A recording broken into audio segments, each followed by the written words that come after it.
ডিফুত প্ৰয়াত সাহিত্যিক পাৰিৰংপীৰ নশ্বৰ দেহত বিশ্ব হিন্দু পৰিষদে জনায় শেষ শ্ৰদ্ধাঞ্জলি।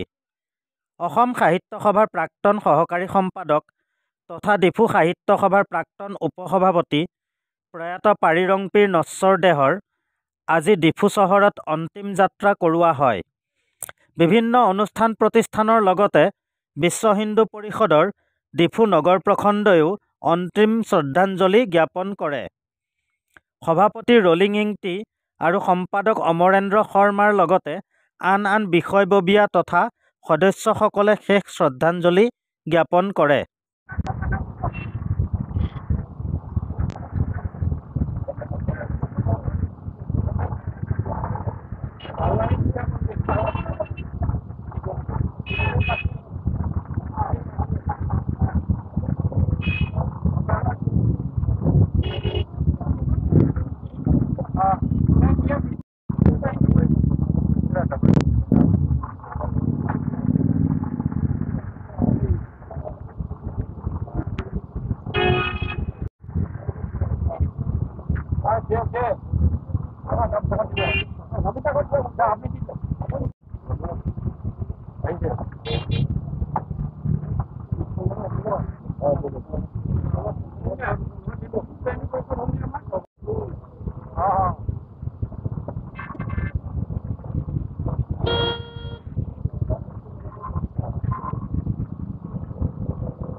অতি দুখৰ এটা বিষয় খবৰ যে যোৱা পৰহি আমাৰ ডিফু চহৰৰ এজন বিশিষ্ট ব্যক্তি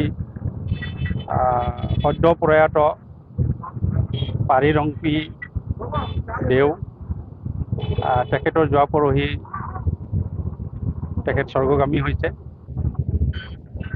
এই স্থানীয় নিয়ম অনুসৰি আজি তেখেতৰ অন্তিম সংস্কাৰ। এই অন্তিম যাত্ৰাত আমি বিভিন্ন অনুষ্ঠান প্ৰতিষ্ঠানে বিশ্ব হিন্দু পৰিষদ, ডিফু বাৰোৱাৰী পূজা মন্দিৰ, জ্যেষ্ঠ নাগৰিক সকলৰ ফালৰ পৰা, নামঘৰৰ ফালৰ পৰা, সদৌ ডিফু নামঘৰ সমন্বয়ৰক্ষী